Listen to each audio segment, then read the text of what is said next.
Čo sa stane s produktami, ktoré sa vrátia do FBA skladov a čo s nimi ďalej robiť, tak presne o tom si povieme v dnešnom videu.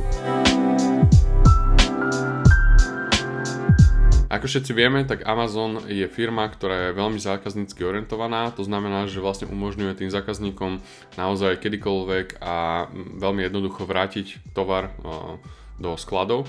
A v podstate ide o to, že keď predávate vy ako Amazon predajca, Amazon FBA predajca, tak musíte tieto zásielky v podstate príjmať a nejakým spôsobom spracovávať. Čiže poďme sa najskôr pozrieť na to, že ako reálne prebieha taký ten proces toho vrátenia od zákazníka a čo sa s tým produktom vlastne vráteným ďalej deje.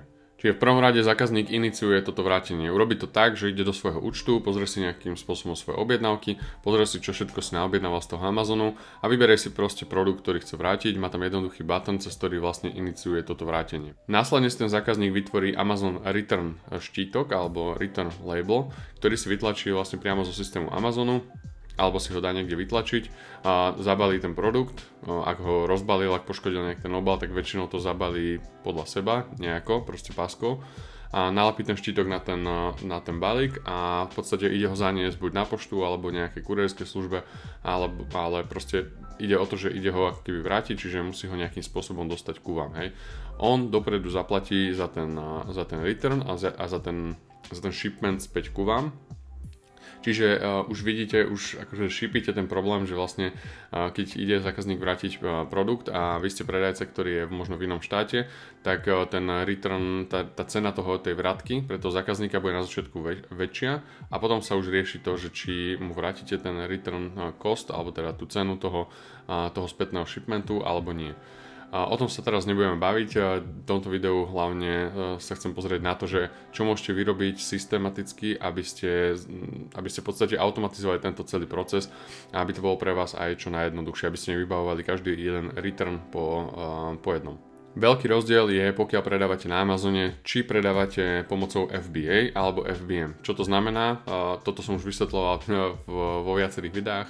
V podstate, keď predávate cez FBA, tak využívate vlastne logistickú sieť Amazonu a v podstate ten return nejde ku vám domov alebo na váš sklad osobný, ale ide v podstate do Amazonu a v Amazone sa už potom robí celý ten proces a už sa triedí, už sa opravuje a tieto veci, o ktorých sa budeme práve v dnešnom videu baviť. Pokiaľ predávate FBM, čiže vy posielate tie produkty tomu zákazníkovi, tak ten zákazník alebo ten systém Amazonu tomu zákazníkovi vypluje vlastne vašu adresu na ten štítok a tým pádom on to musí vrátiť ku vám, hej. A vy už u vás na vašom sklade, doma alebo proste v mieste vášho podnikania, odkiaľ to posielate alebo kam to dáte poslať, tak tam už musíte rozhodnúť teda, čo sa s tým balíkom stane, musíte to nejakým spôsobom vyhodnotiť, či je poškodený, nepoškodený a potom sa už rieši ten return ďalej. No, pokiaľ predávate FBM a teda dosielate to zo svojej adresy, tak o tom sa budeme baviť neskôr, že čo robiť s tými returnami. Ale pokiaľ to ako keby posielate, alebo teda využívate FBA model a tým pádom využívate tú logistickú sieť Amazonu, tak poďme sa pozrieť na to, že čo sa vlastne deje s tým produktom, keď ten zákazník to vráti a teda príde to do toho Amazonu. Čiže máte tieto možnosti v podstate. Tuto to máte tak jednoducho ako keby znázornené a v podstate ten produkt ktorý príde naspäť do Amazonu, tak vlastne príde do tohto lievika, do tohto funnelu a v podstate keď je to sellable inventory, to znamená, že je to ďalej predajné, tak môžete to ďalej predávať, hej. Čiže prvá taká situácia možno nastane, kedy ten zákazník to vráti a ten produkt je úplne v poriadku a pripočíta sa on naspäť do toho FBA skladu, Amazon to ďalej predáva a ďalej to môže poslať zákazníkom, hej. Pokiaľ je ten produkt nejakým spôsobom poškodený, či už obal alebo proste ten samotný produkt, máte tu potom viacero možností, ako naložiť vlastne s takým produktom, ktorý nie je v poriadku a Amazon nie je to až tak dávno, kedy vlastne mal na výber iba liquidations alebo removal order, čo znamená vlastne už úplne, že ten produkt niekam poslať preč. Ale pre toto video vám chcem ukázať, že môžete využiť aj ten furbishing takzvaný, kedy vlastne ten Amazon ako keby vám pomôže to či už zalepiť ten obal, keď ten zákazník poškodí obal, Amazon vám to pomôže kvázi zalepiť za poplatok samozrejme a v podstate urobí ten produkt znovu predateľným, hej, čiže môže to vrátiť znovu na sklad tak, že vlastne môžete to zase za plnú cenu v podstate predávať, hej. Takisto máte na výber Grade and Resell, to znamená, že vlastne sa vám pripočíta ten produkt do inej časti kvázi skladu a už sa predáva ten produkt ako keby ako použitý v podstate. Hej. My to poznáme tiež z Alzy napríklad, že predáte to, alebo teda predáva to Alza, alebo tí predajcovia ako zánovné, alebo ako rozbalené a tak ďalej. Hej. Čiže toto je to isté vlastne na Amazone a takisto to funguje na Amazone. S tým, že všetky tieto služby sú spoplatnené Amazonom malým poplatkom, hej, ale pokiaľ máte akože veľa objednávok a veľa tých returnov, tak sa to nazbiera. No a potom, keď ideme ďalej v tom funneli, tak môžete využiť ešte liquidation a liquidation je to vlastne služba, kedy ten Amazon to v podstate pošle nejakým predajcom alebo nejakým veľkoobchodníkom a v podstate títo veľkoobchodníci zaplatia určité percento z tej predajnej ceny. Hej.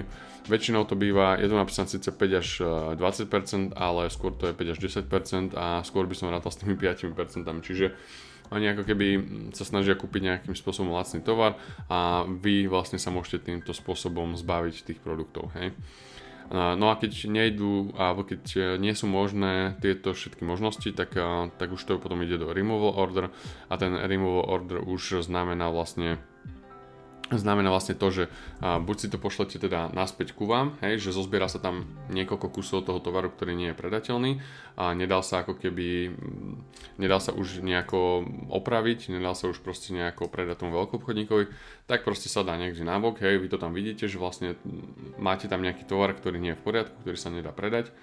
No a máte možnosť si ho poslať ku sebe, hej, raz za čas na váš sklad. A pozor tu, keď predávate v Európe, tak nie všetky krajiny sú podporované, Slovensko tam proste nie je, hej, nemáme tú vybudovanú tú logistickú sieť, alebo ten Amazon tu nemá vybudovanú logistickú sieť, to znamená, že nedokáže vám to vrátiť priamo na Slovensko, najbližšie to dokáže vrátiť do Poľska, čiže musíte mať nachystanú nejakú adresu, napríklad keď predávate v Nemecku, musíte mať nachystanú nejakým spôsobom adresu v Nemecku, prípadne v nejakých iných krajinách, ale nepošlo vám to späť na Slovensko, hej.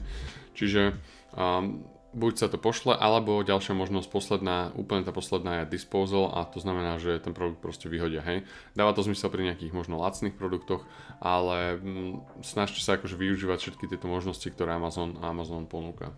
Ešte poslednú vec by som spomenul možno k tomuto, že pri každom tom kroku alebo pri každom nejaké akcii, ktorú Amazon vykonáva, tak je tam určite nejaký poplatok.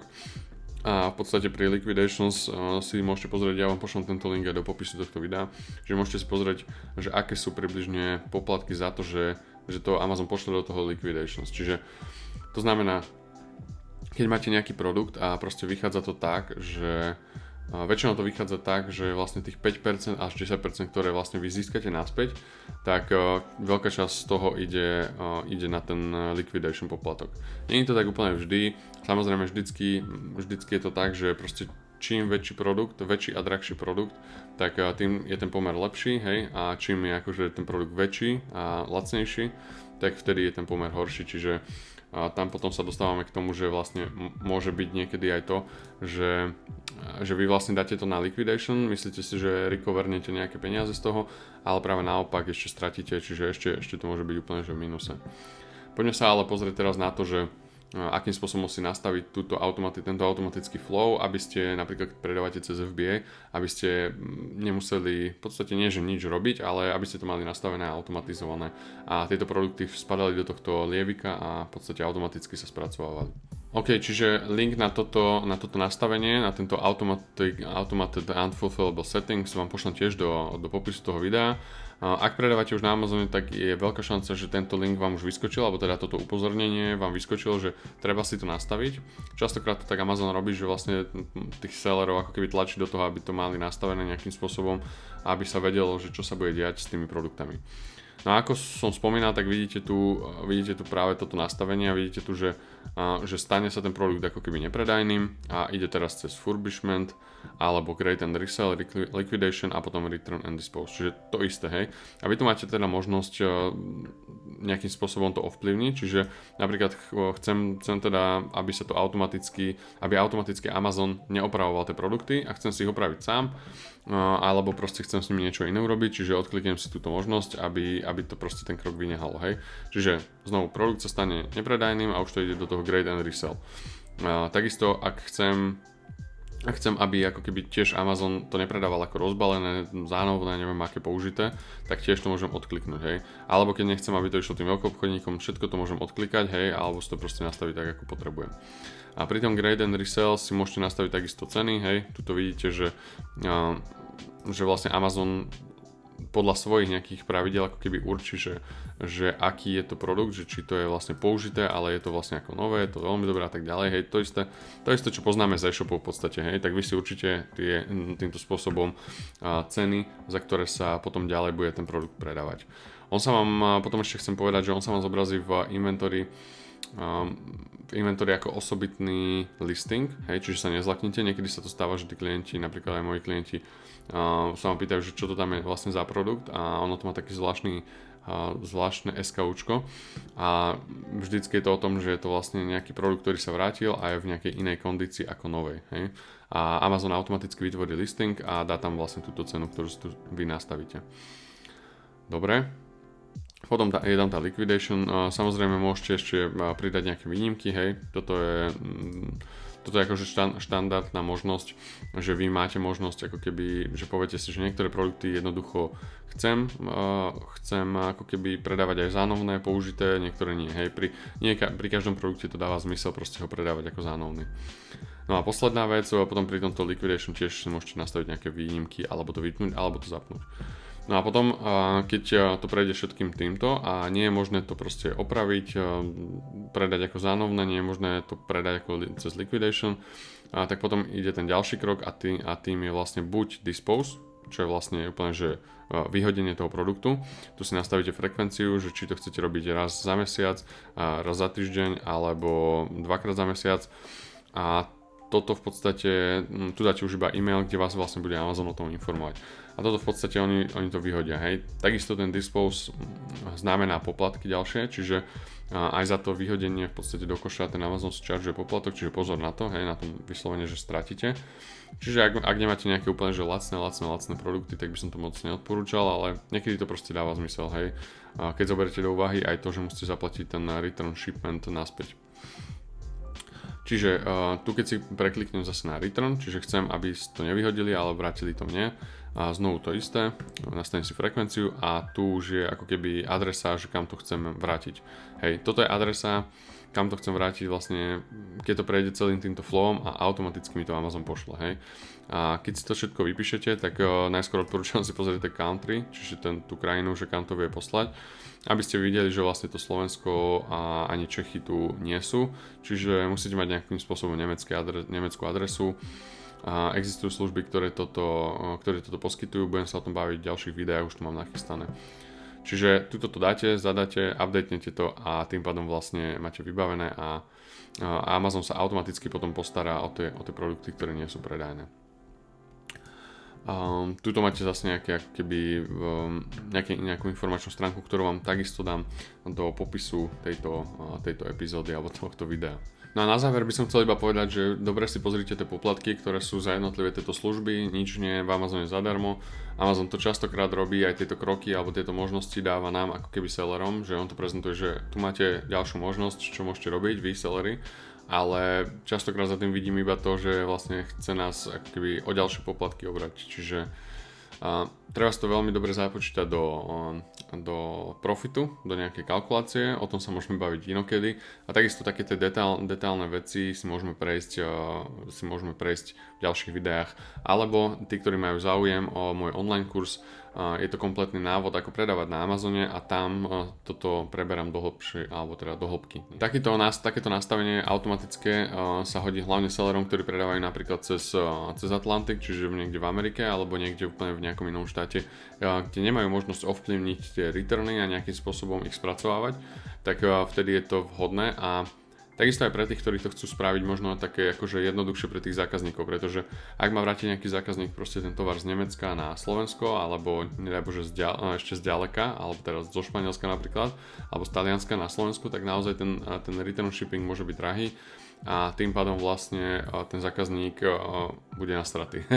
A takisto vám môže dať akože zlú recenziu a samozrejme nie je to dobré akože mať takúto skúsenosť zo strany zákazníka. No ak sa ti toto video páčilo a máš teraz trošku lepší prehľad o tom, čo sa deje s produktami, keď sa vracajú od zákazníkov, tak určite daj odber na tieto videá a budú ďalšie videá nasledovať.